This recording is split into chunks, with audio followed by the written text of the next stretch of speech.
Welcome to the September 15th special board meeting.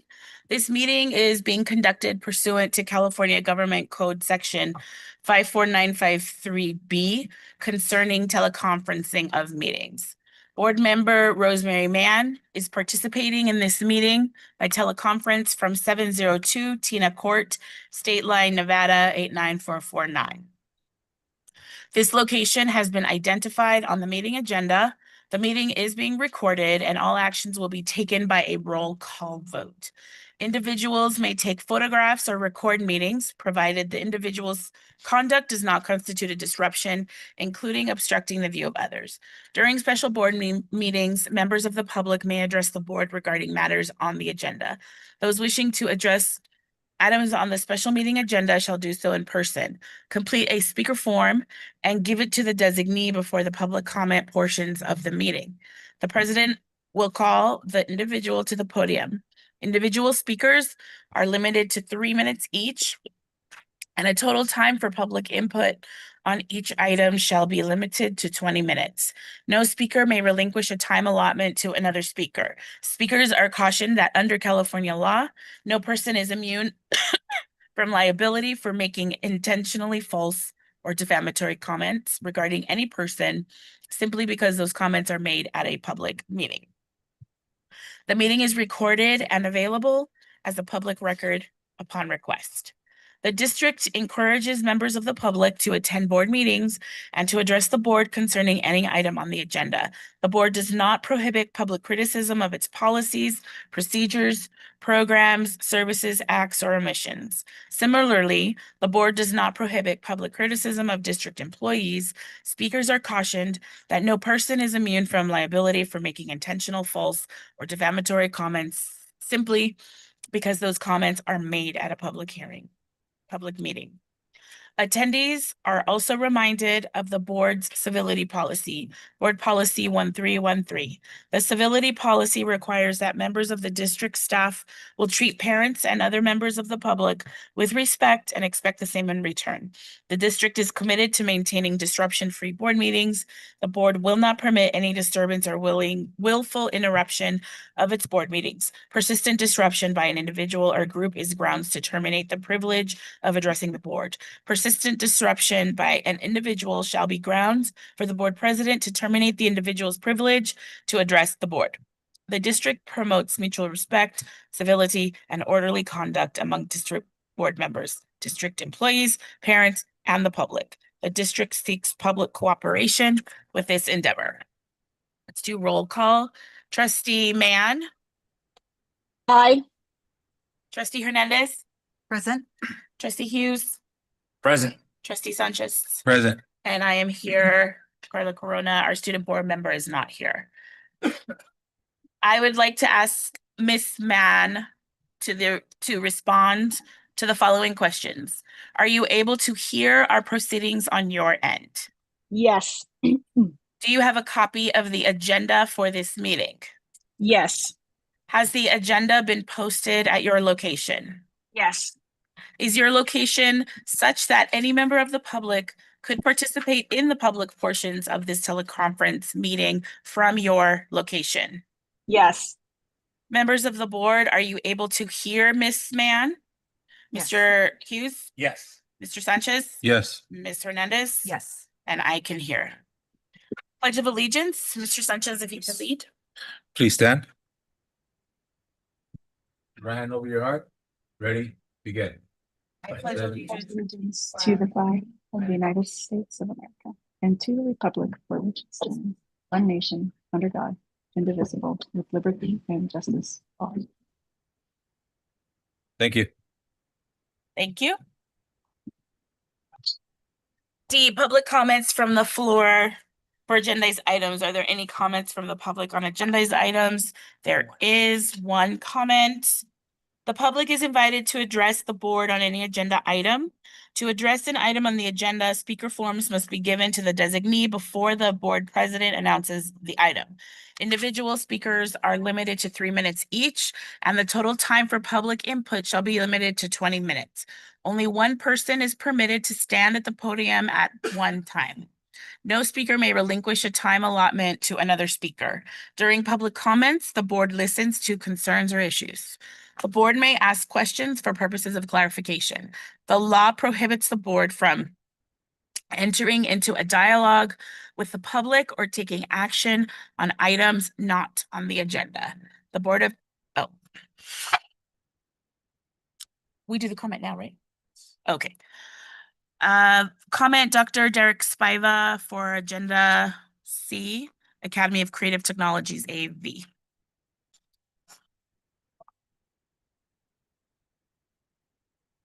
Welcome. Thank you. Thank you, members of the board.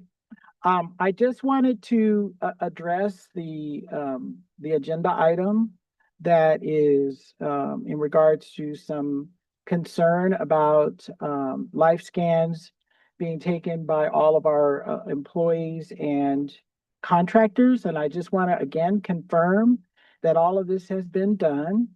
And I did send a list of names over.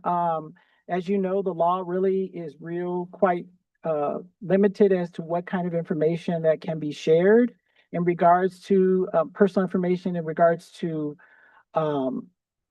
life scans and results and that kind of thing. But I did make a statement that as the records clerk that this has taken place.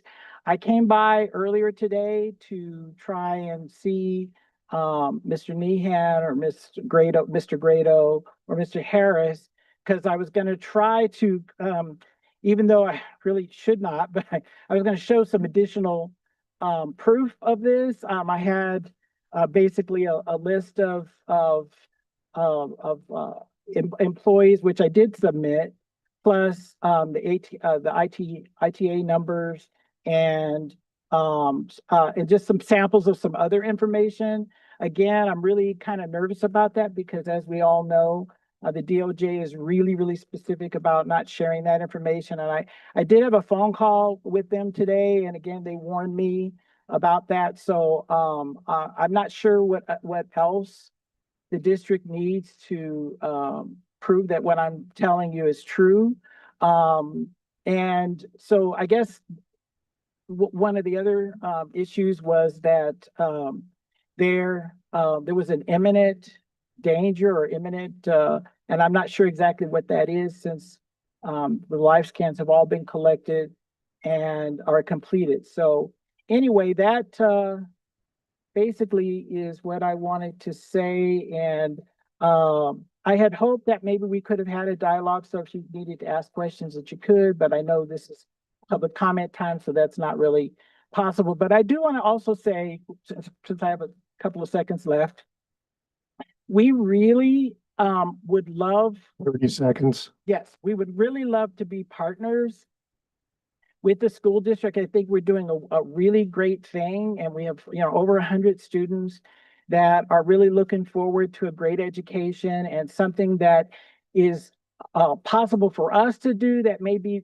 more difficult for some of the larger districts to do because of our relationships with some of the folks in the industry. And we're just really want to work with the districts. So we're just kind of, again, throwing our hands up. Yes, thank you. Thank you. All right. The Board of Trustees will go into closed session.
All right, we're gonna reconvene. I do want to just double check that Miss Mann can hear us. Rosemary? Yes, I'm Okay. present. Okay. All right, we're gonna reconvene the special meeting. There was no action taken during closed session. We're gonna move to C. Revoke the charter of Academy of Creative Technology, Antelope Valley Charter School by approving and directing delivery of notice of revocation by determination of a severe and imminent threat to pupil health or safety for Academy of Creative Technology, Antelope Valley Charter School. It is recommended that the Board of Trustees revoke the charter of ACT-AVC Charter School by approving and directing the delivery of a notice of revocation by determination of a severe and imminent threat to pupil health or safety for ACT-AV Charter School. May I have a motion? I'll motion. Second, Second. any discussion? I'm sorry. Yeah, I wanted to make a recommendation as your legal counsel that because ACT-AV has responded since the version of the notice that was posted, that we make a revision to the final notice as adopted by the board to acknowledge their response. And I can read the recommended addition into the record for you for Yes, consideration for a revision to the motion. So it would be a new Roman numeral 4 at the end of the notice, immediately preceding the final paragraph of the notice. So Roman numeral 4 would be ACT-AV response and would read, on September 14th, 2025, after receiving notice that the district board would be considering and acting on the proposed notice of a revocation by determination of a severe and imminent threat to pupil health or safety, Mr. Spiva submitted an email to the district in which he specified he was, quote, certifying that all charter school employees and relevant volunteers have completed live scans, background checks through the ACT-AV account and do not have disqualifying felonies. ACT-AV has also requested subsequent arrest notifications in accordance with law, end quote, which would be his email would be attached as an exhibit.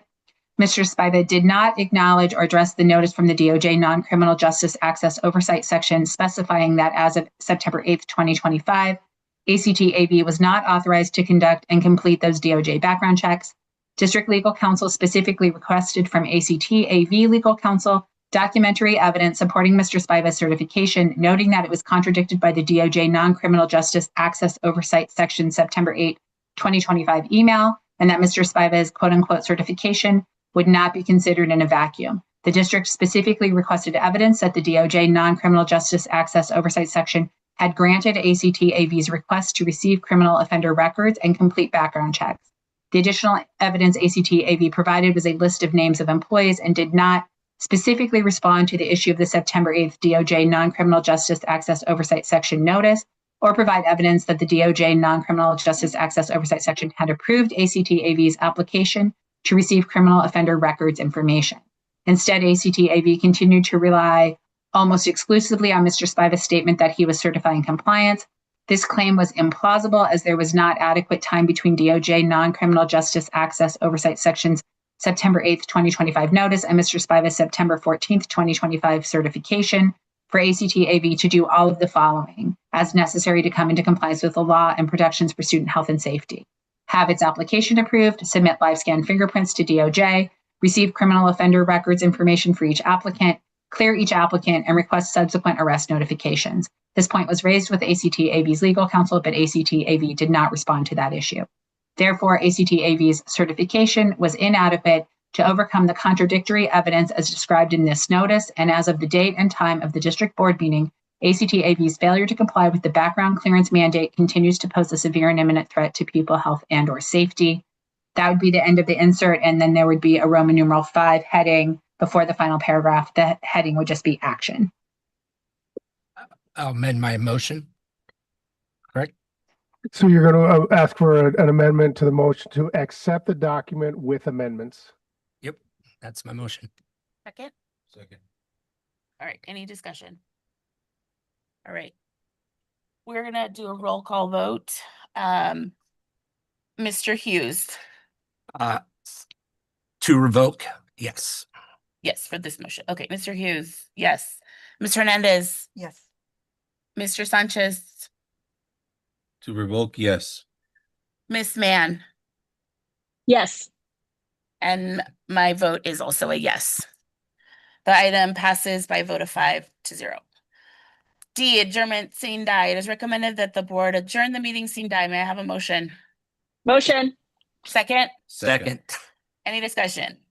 No. All those in favor say aye. Aye. Aye. All right, thank you.